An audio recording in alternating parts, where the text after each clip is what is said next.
नमस्कार मित्रांनो, लाडकी बहीण योजनेमध्ये बँक अकाउंट विषयी खूप लोकांच्या मनामध्ये खूप प्रश्न आहेत। तर आज ह्या व्हिडिओमध्ये आपण सर्व लोकांच्या मनामध्ये असणारे सर्व प्रश्नांचे उत्तर देणार आहे। तर व्हिडिओला नक्की शेवटपर्यंत पहा। व्हिडिओ जास्तीत जास्त लोकांपर्यंत शेअर करा, कारण की खूप लोकांचे कमेंट येत आहेत बँक अकाउंट विषयी किंवा बँक अकाउंट डिटेल विषयी खूप सारे प्रश्न येतात। खूप लोकांच्या मनामध्ये प्रश्न आहेत। ते या सर्व प्रश्नांच्या एका व्हिडिओमध्ये तुम्हाला काही जरी प्रॉब्लेम असेल तर हा व्हिडिओ बघितला तर तुम्हाला कोणताही व्हिडिओ दुसरा बघण्याची गरज नाही, पाहण्याची गरजच नाही आहे। तर सर्वप्रथम हा व्हिडिओ जास्तीत जास्त शेअर करा, सर्वांनी व्हिडिओला लाईक करा, चॅनलला सबस्क्राईब करा। रोज नवीन आपण लाईव्ह पण आपल्या प्रश्नांचे उत्तर देत असतो आणि नवीन योजनाबद्दल आपल्या चॅनलवर नेहमीच अपडेट आपल्याला मिळून जाईल।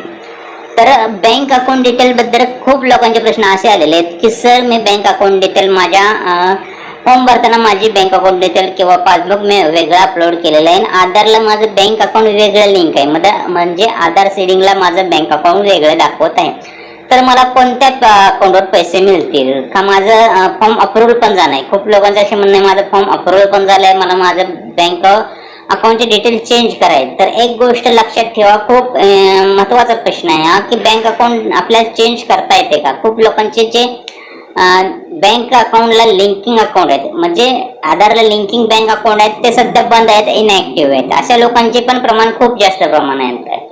तर अशा लोकांनी काय करायचं? तर आपण पहिला गोष्ट हे की जे तुमचे बँक अकाउंट तुम्ही फॉर्म भरताना दिले होते ते एवढं इम्पॉर्टंट नाहीये, ते एवढं महत्वाचं नाही। जे तुम्ही आधारला लिंकिंग बँक आहेत ते महत्वाचं आहे। जर नसेल तरीही तुम्ही करू शकता। कसं चेक करायचं त्या विषयावर आपण डिटेलमध्ये व्हिडिओ बनवला आहे।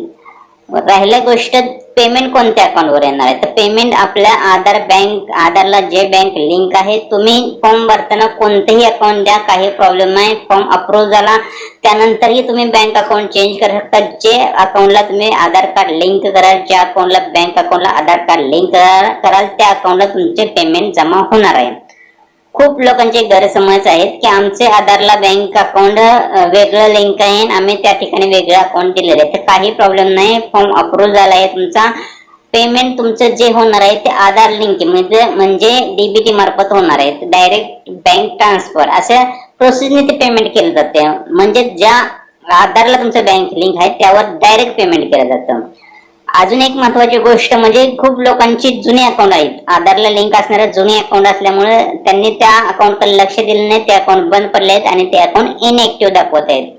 तर सर्वात प्रथम तुम्ही ते चेक करा अकाउंट ऍक्टिव्ह आहे का डिऍक्टिव्हेट। अकाउंट ऍक्टिव्ह नसेल तर बँकमध्ये जाऊन ते अकाउंटला ऍक्टिव्ह करून घ्या, किंवा दुसऱ्या बँकेचं अकाउंट जे तुम्ही फॉर्म भरता टाइमला दिलेले अकाउंट ते तुम्ही आधार लिंक करून घ्या। ज्या बँकेचे तुम्ही फॉर्म भरताना डिटेल दिले त्या बँकेमध्ये जावा, आधार कार्ड घेऊन जावा, आधार कार्ड बँक सेडिंगचा फॉर्म भरून त्यांच्याकडे जमा करा। साधारण 1 ते 2 ते 3 दिवसात तुमचं बँक अकाउंट त्या आधारला लिंक होऊन जाईल। खूप महत्वाची गोष्ट आहे मित्रांनो, सर्वांना शेअर करा। खूप लोक खूप टेन्शन मध्ये आहेत की आम्ही दुसरं बँक अकाउंट दिलेलं आहे, आता पैसे कोणत्या अकाउंटवर येणार आहे? तर काही भिण्याचे कारण नाही।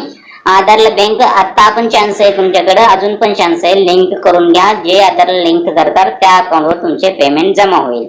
तर व्हिडिओ चांगला वाटला असेल तर व्हिडिओला लाईक करा। खूप महत्वाची माहिती आहे, सर्वांना व्हिडिओ शेअर करा आणि चॅनलला सबस्क्राईब करा। धन्यवाद।